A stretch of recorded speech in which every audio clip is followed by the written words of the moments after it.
Oh, Father, why are you so sad on this pretty star morn?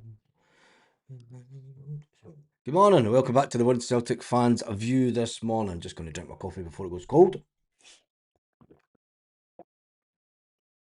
Chris Sutton has arisen from the parapet, as they say. Chris Sutton's risen from the parapet and he says that, you've seen what he said on his Twitter this morning. He said, a real chance for change. Here's my at Record Sport column on why all Celtic fans should unite and back Willie Hawkey's season ticket alliance. Plus, Sinisalo should start and Martin's other key calls for the Rangers class. What is your thoughts? I think a lot of Celtic fans want Sinisalo to start this weekend. That's a no-brainer. But will Martin O'Neill go with the experience of the man that is a man down, as far as a lot of us are concerned? Not just a man down, but he can't dive to his left and he can't save anything to his left. He tries to save it with his right hand. We all know that he's carrying an injury. Martin O'Neill's confirmed that he had to get an injection in his arm, but what Martin O'Neill hasn't confirmed, that Kasper Schmeichel's just rank rotten. But anyway, Chris Sutton. Let's get to the big news of this morning, the big talking point. And he says in his column, thank goodness, he says he's welcomed Willie Hawkey's midweek pledge to invest as much as up to £10 million in Celtic through a share buy-up. Now, people are saying, well, who's going to sell their shares? People need to understand that Celtic shares are traded daily on the stock exchange. They're traded daily. You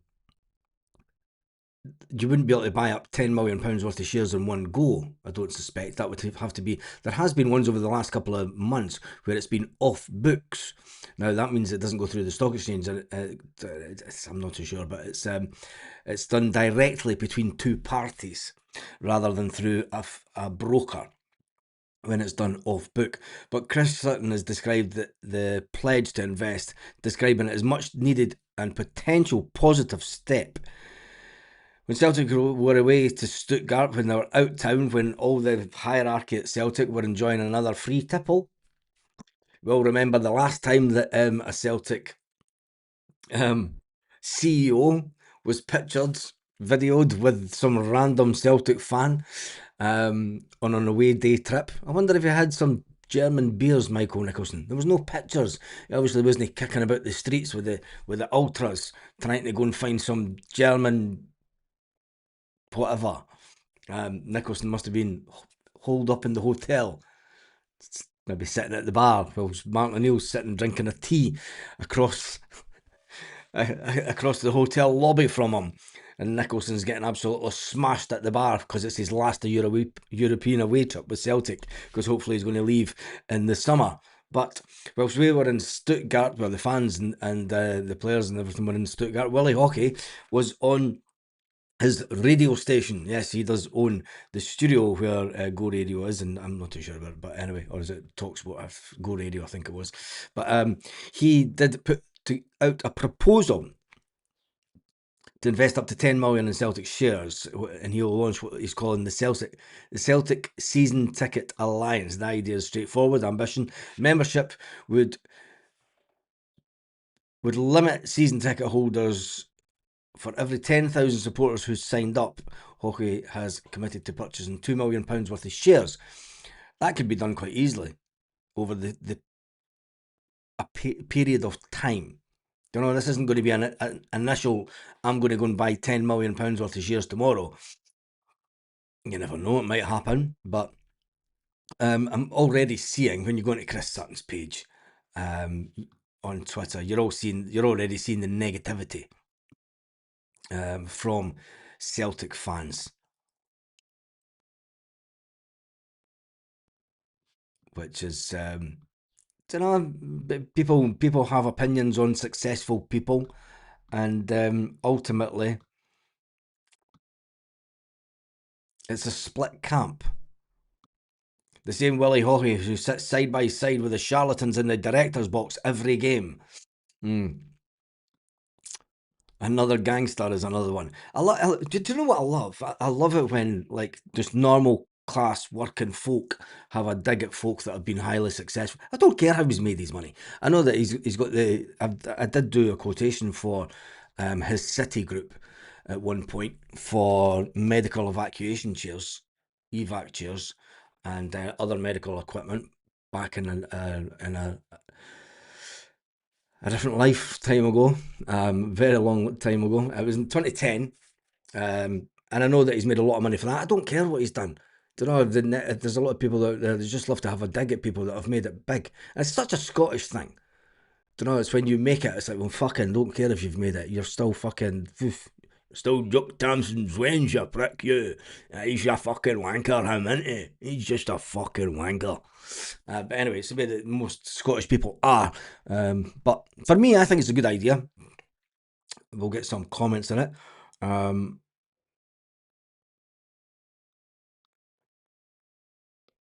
and then even people saying F off, so you're the so called legend. Fat Chris, lots of Celtic supporters see right through this. You're chasing another day check. I think you meant to put paycheck, mate. This is just this the hilarity of it. No name Tim. Let's give him a little bit of fame. No name Tim. You're chasing another day check. Anyway, negativity is not what we need at this point, and I think that the Willie Hawkins thing is a fantastic idea. He said that he doesn't want to be anywhere near it. I'm sure that we'll get an insight into the workings of it over the next couple of weeks, because it's not something that's going to happen at this very moment. Do you know what I mean? So, yeah, just I'm going to reply to somebody in Australia that's just,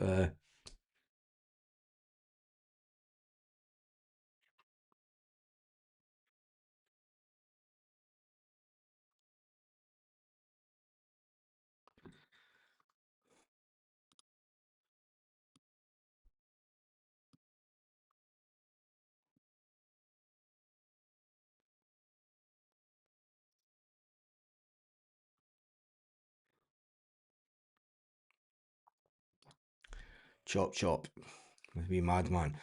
Anyway, right, let's get back to the Celtic news this morning. Let's jump into some of the comments and see what. Um,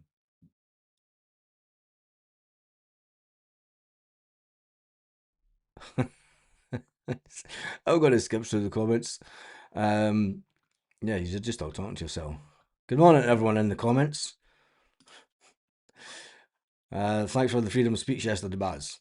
That's all right. No worries, mate. But when you start calling my names, you usually get banned for the channels.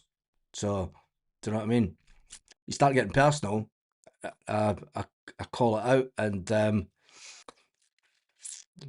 ban people for getting personal on me. So don't get it personal. That's all I'm saying. Um. Anyway, Casper in goals or Sinasalo? That's the big question. Should we even do? Let me just see what we'll do since we are live. Obviously, Chris Sutton talking about the off-field issues. He says we have to see how it unfolds. I'm genuinely optimistic about it. It could be a positive first step for the club. Some people are sceptical about hockey's season ticket alliance, says Chris Sutton. We're talking about a smart guy here, someone who has always been a huge Celtic supporter. Thank goodness for Willie Hockey's plan, a voice of reason. He's offering to put his money where his mouth is by potentially investing up to 10 million. But it is more about just money. It's about giving the supporters more of a voice at the club. Isn't that what Celtic supporters wanted? Didn't they want a voice on the club? Didn't they? Isn't that one of the stipulations that the Celtic fans collective wanted? A voice on the board.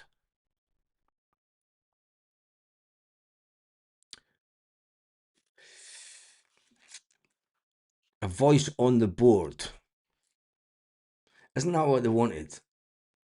But then you've got a lot of these people, and it's the same people that I'm seeing online that were all for the Celtic fans collective, but they seem very disjointed and not wanting to have a certain individual involved at the club. I mean, I have said this before. It's who do you want to come into the club, and who do you trust? Do you want Dermot Desmond to sell his shares to someone that has no interest in the football club whatsoever, and just wants to use it as a financial vehicle to take out the profit? Now, the £30 million profit, if you want to go and get an investor that is just purely to come over and make Celtic great again, he will take a big chunk of that £30 million profit, the money that's sitting in the bank, and he'll take that away to his own business. I think that Celtic supporters really have to have a deep think about what they really want. Because if you don't want Willie Hockey to come into the club, and you don't want him to be anywhere near it, well, give us another option. This has been the issue with the Celtic Fans Collective. They have not given you an option of what is the alternative. And until you offer the majority of fans an alternative, there isn't going to be an option. Shout and sack the board to allow Dermot Desmond to bring in his own people. £10 million, although it wouldn't take control of the club, it would give you a massive voice on the board, something that we don't have just now. And it seems absolutely bonkers. For the fact that Celtic fans are kind of looking this gift horse in the mouth. But everyone will have their own opinions. There's no doubt that Celtic has been fragmented over the last 12 months, and many fans are unhappy how the club is being run due to lack of transparency at the top. Hockey's plan would give a sizable portion to the fan base a decent amount of shares, and that alone would at least get them a place at the table. That's exactly what they're wanting. But you've got a lot of people that are saying, get him away from the club. I don't want him anywhere near it. He's not going to be anywhere near it. He's not going to have anything to do with it, by my understanding. It'll be interesting to see what comes out of this over the next couple of days. That's what a lot of the supporters crave, says Chris Sutton. They don't want to be left in the dark. They're only being spoken about by the interim chairman and an interim manager, and the occasional, flamethrower statement from the Celtic website. Whether the season ticket alliance gathers pace and momentum requires to remain to be seen, says Chris Sutton. For the first time in a long time, he believes that there is an outline for a constructive path forward for Celtic. The Celtic Fans Collective haven't given us a constructive path and a way forward. They've just put out a bunch of demands on what they want from the club and people that they want removed from the club. There doesn't seem to be any middle ground. There doesn't seem to be any cohesive conversation about the way forward, and we'll get fans back in. What are you going to give us? There's a give and take in any negotiation, and we all know that Nicholson's crap at negotiation. And if you don't get on the right side of him, he's just going to clam up and not speak, which he has done. Anyway, Chris Sutton says he believes at least this outline is a constructive path forward for Celtic, driven by supporters prepared to invest heavily in both the club's future and its fan base. Interesting thoughts from Chris Sutton on the situation. Now let's turn our thoughts to the game on a Sunday. Obviously, there is one bit of news that's kind of coming out yesterday, is the fact that Julian Araujo could be absent, which would put Colby Donovan in the right back position, because let's face it, Colby Donovan's way better. And this is no disrespect to Tony Ralston, but Tony Ralston, coming through the system at Celtic, knows how hard it is to break into the team, and knows that there's always someone younger and faster than you. If you look over your shoulder, any football player, doesn't matter who you are, Callum McGregor will know that he's maybe thinking, one thing, that Luke McCowan, he could take my place in the team tomorrow if he just got another 1 or 2% better, which he will over the next year or so. But young Colby Donovan, he will start this weekend. Julian Araujo, the 24-year-old, he's been at Celtic since Wilfred Nancy brought him to the club. Talking about momentous moments of the season. As Wilfred Nancy didn't even go to Celtic Park, he just drove straight to Lennoxtown, walked up to James Forrest and went, "All right, son, how you doing? What are you doing? Who are you?" And James Forrest went, Mate, I've got more medals than your fucking Green Berets coming for the Americas, like, you know what I'm saying?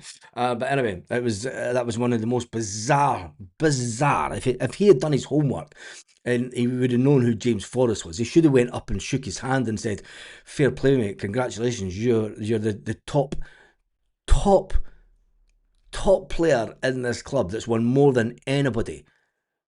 I should be coming to you and asking you a little bit of advice about Celtic Football Club." But no, Wilfred Nancy hadn't done his homework on Celtic. And anyway, he did bring in Julian Araujo, though, one of the bright sparks of the season. So, well, he could obviously pick out a player because Araujo's been absolutely fantastic. But after 10 appearances, he got a little bit of a injury of some sort at training before they flew off to Germany. He was left behind. He is a serious doubt for the game this weekend, which would mean that Colby Donovan, the 19-year-old, who was absolutely fantastic. Now, this goes against the grain of what everything Brendan Rodgers used to say. Brendan Rodgers used to say, well, when you get to 18, 19, you need to go on a football journey. You need to go and learn your trade. Colby Donovan, he's learning his trade at Celtic. He's in his first full season in the first team. He had fleeting appearances on the bench last season, and I tell you one thing, he doesn't look out of place at Celtic at all. Would it be such a bad thing if he was to start this weekend? Would it be such a bad thing if Sinisalan was to start this weekend? There's one thing for sure, Dane Murray will be starting this weekend. Could be pretty much the same team as what started in Germany. Add Oxlade-Chamberlain into that, and I tell you one thing, it could be an interesting game, and I still think that we will win it. I really still think that we could win this game this weekend and throw the cat amongst the pigeons. And then I believe that we'll go and win the cup game as well. Because I think with 7,000 fans at Ibrox, they will absolutely hate the fact that there's so many fans at Celtic and at Ibrox. That was 33 days of hell. Hearing Nancy's name's giving me shivers. Say, Baz, it's a sunny day here. What's bringing up nightmares, Nancy, for? Because Nancy brought in. If it wasn't for Nancy, we would not have, or not even know about Julian Araujo. Not a chance. But anyway, we move on because we digress slightly as we were only on for a short time this morning. We're here for a short time, not a long time. Certainly not a good time, by the comments. Anyway, I will be back later on this afternoon to see some of the results that come in today. Oops. I failed today. Fixtures today is a full card, no, almost, apart from the derby, which takes its place tomorrow. I wonder if I'm not doing anything, I might jump on during the games, actually. I might do the second half live. Because Hearts, it's weird that Hearts versus Aberdeen's not on the telly. Because that's bound to be the game of the day, surely. I mean, I know that they will go, the Glasgow Derby takes precedent, and that will be on Sky Television.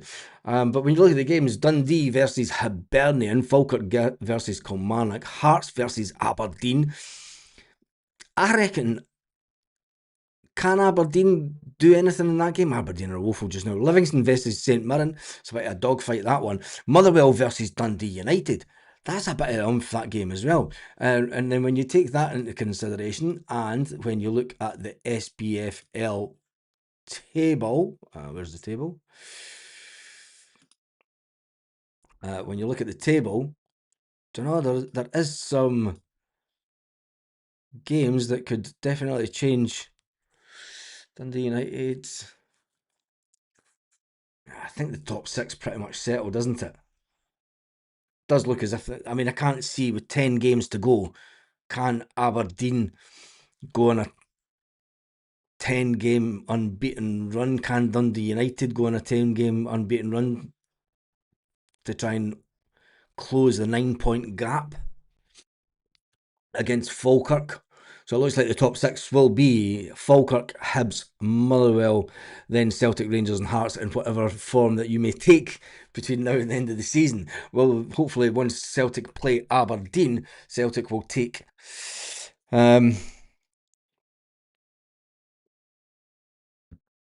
overtake the Rangers. But then again, if we win this weekend, we overtake the Rangers anyway. Keeps Rangers on 56 points. Puts us on 57. And then we beat Aberdeen. That's our game in hand. Puts us on 60 points. And then we'll be second place in the league because goal difference will still keep Hearts top of the table. So there's a big motivation for Celtic this week. Massive, massive, massive motivation for the players. The players can know that they can go joint top. We won't be top of the league. Good morning, our friend from Germany. Cheers, mate. I'm feeling confident about tomorrow. Yes, slightly, yes, I am. My stomach will be absolutely churning.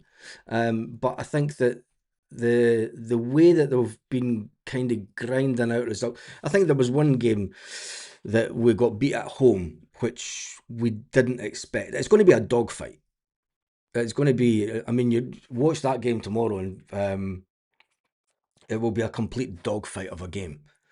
It's not going to be nice football, and you're going to think, Jesus, why has that not been given as a foul? More than once. More than once. But it should be an interesting game. But yes, I am. I'm always confident going into these games. I'm not as confident as I used to be. I will say that, but I am confident going into this game because I think that the players, Martin O'Neill, Fozzie, the backroom staff at Celtic, will tell this bunch of players. I mean, Martin O'Neill says, look, the Scottish media are saying that Celtic are they're lacking confidence because they lost against Stuttgart and they got beat against Hibs. And it's like, well, we've only dropped out of 36 points, we've won 31 points. But in Scotland, and by Celtic standards, over the years, that's a run of bad results. Do you know what I mean? But it's top level stuff. I mean, when you look at the SPFL table, I mean, Hibernian are in 5th place. And I tell you one thing, they could have been fighting Motherwell for 4th spot. I think Motherwell will keep going now. The big game for us is going to be Motherwell when that comes up. But then Hearts are at the top of the table, just winning 1-0. 1-0. But anyway, we digress. Not bothered about any results today, but as we need to concentrate on ourselves by winning the game by game, hopefully. Yeah, but it would be nice if Aberdeen were to try and take anything off of Hearts. That would be good. And it would give us a little bit of a boost going into the game tomorrow. Anyway, right, that is me done and dusted for this morning. Big shout out to our friend from Stuttgart, and I shall see you either later on today or first thing in the morning. Hope I get a decent sleep tonight. I never usually get a decent sleep before a derby. And I'm usually up like on a hot bed of coals. We'll need to go and sort out the cargo situation as well today. Anyway, on that note, have an absolutely fantastic day, Celtic fans, wherever you are all around the world.